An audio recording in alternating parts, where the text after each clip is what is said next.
Yun mga guwiks, masayang gabi sa lahat dyan, no? Ayan, tayo ngayon mga guwiks, sa gabing ito ay mayroon tayong GME for the box na sira daw ito at walang power.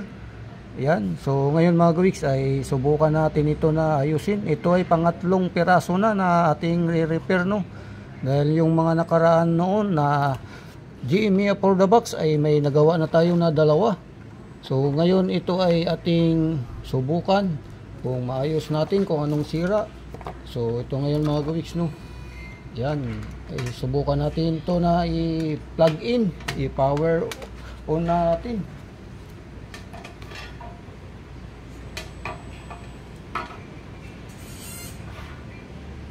Yan mga guwiks, yung ating panghinang ay sinarge ko na.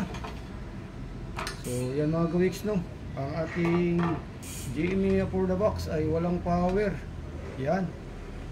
So yan ay nakasaksak na at ngayon ay bunutin natin for safety bago natin buksan yan mga guwiks.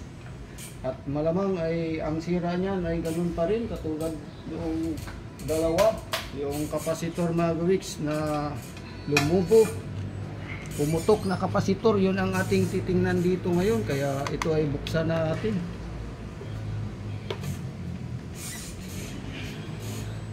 So bali tatlong tornilyo mga guwiks yung ating bubuksan.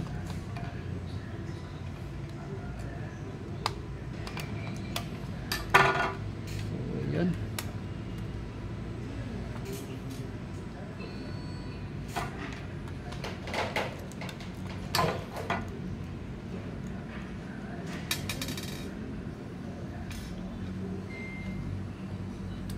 So ito na mga guwiks, kabilang natin yung tornilyo.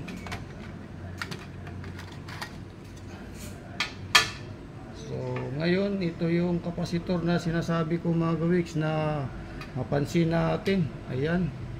So ito lumubo. Ito mga guwiks, yan. Ito yung mga nakaraan na ginawa natin na pinalitan. Yan, pinalitan natin to. So ito yung negative dito. Ayan, negative.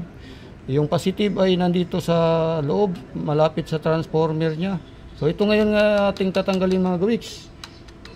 So kailangan natin matanggal yan para mabilhan ng bago. So tanggalin natin ito mga guwiks muna.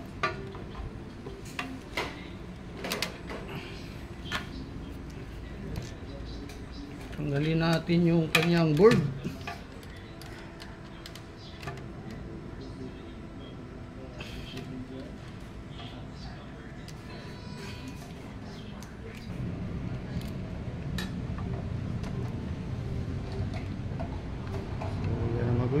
Natanggal na natin. At dito, mayroon pa yan dito mga guwiks na tornilyo. Hanapin natin. Kailangan matanggal natin. Ayan. Nakita ko na mga guwiks ito.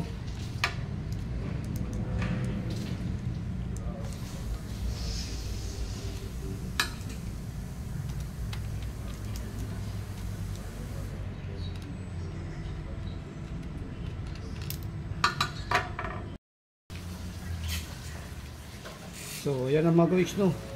Alisin na natin yung kanyang board at ito yung ating papalitan ngayon, yung kanyang kapasitor. So alisin natin mga kapasitor niyan dyan mga guwiks, no. Yan. So dito alisin muna natin yung kanyang mga sakit na to. So kung ito ay matanggal natin,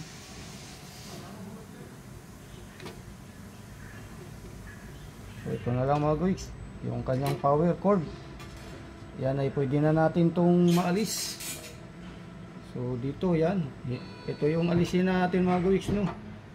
Yung ating, kung mainit na to, so tandaan lang natin mga guwiks kung saan yung negative sa labas. Ayan, pag natanggal natin yan ay ganun din ang ating ibabalik, no. So ito yung kanyang pinaka mga guwiks dito sa likod, itong dalawa na to. Yan yung tinuturo ko, yan yung alisin natin.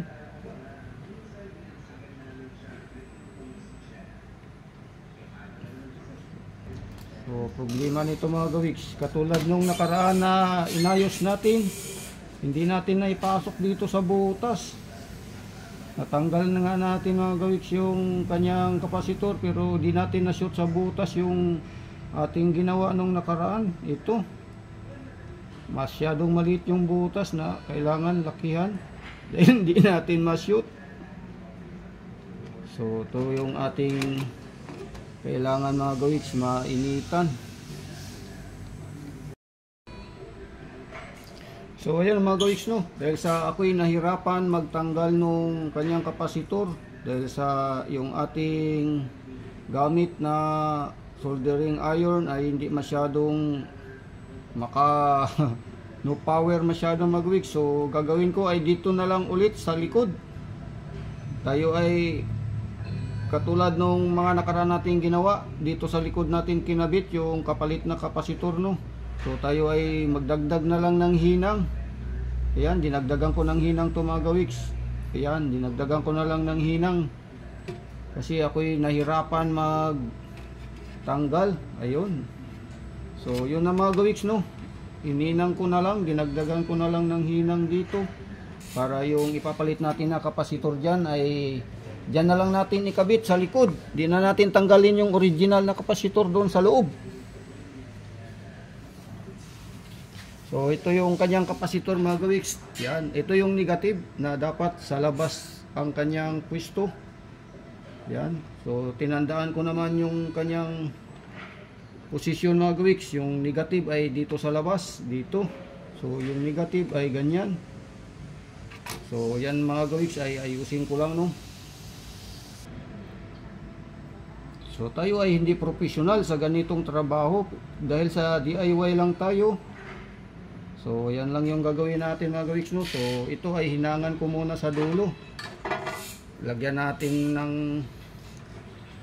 ano mga gawiks. So yan. So lagyan ko lang muna ito mga gawiks, no. Wait lang. So ayan mga gawiks, lagyan natin ito.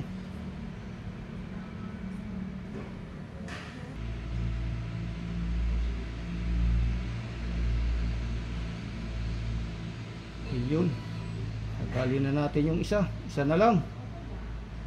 Gumagalaw kasi, wala tayong pangipit. So ganito talaga mga gawiks pag DIY yung gawa natin, no. Walang clip, hindi natin maipit yung kapasitor. Yan.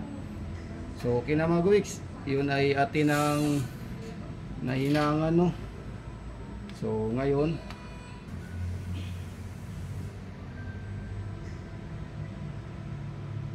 yun naman ay subukan natin mamaya mga gawiks kapag ito ay umubra. Yan, sa likod lang natin nilagay.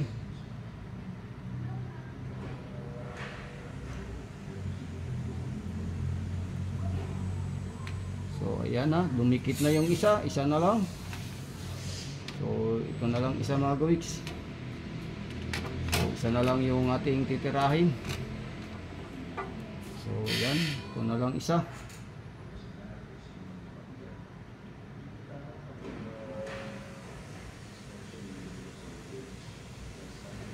Ayun na mga gawiks. Yan, success. Ayan na yung ating ginawa, no. Dito na lang natin nilagay sa likod. Hindi na natin tinanggal yung original na sira. So ngayon, subukan natin yan mga gawiks.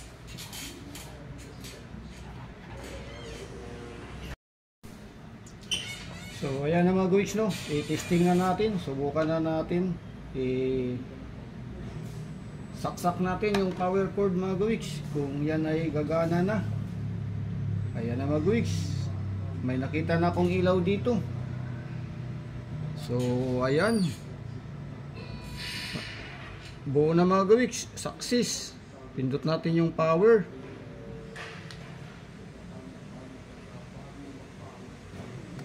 Ayan na mga gawiks. Yes, yahoo!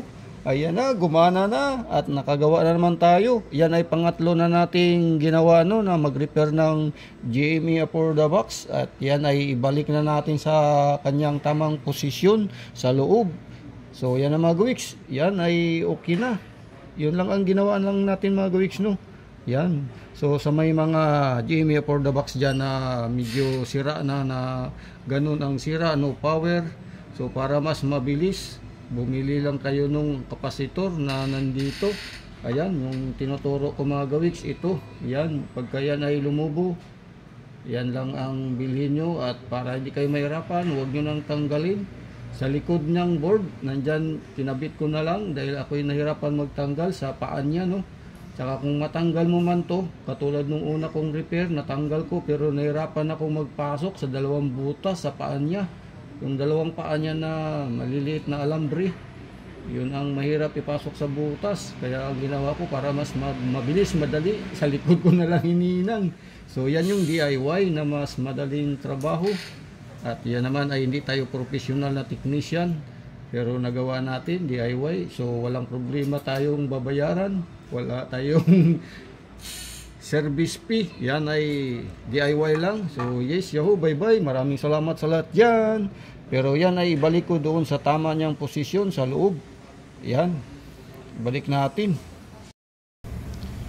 So yan, no mga gawiks, pagkatapos kong maibalik yung kanyang takip, ay higpitan ko na lang tong kanyang mga screw, no, yung kanyang mga tornilyo. Yan na.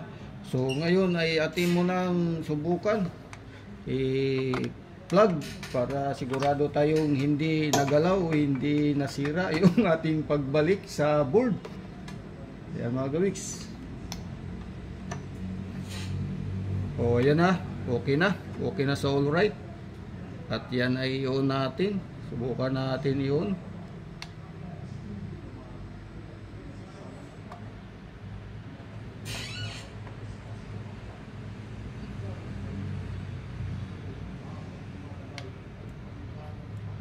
Ayun na mga gawiks. Gumana na at ayos na. Wala nang problema. Na ibalik na natin ng maayos. Kaya hanggang dito na lang ang ating video.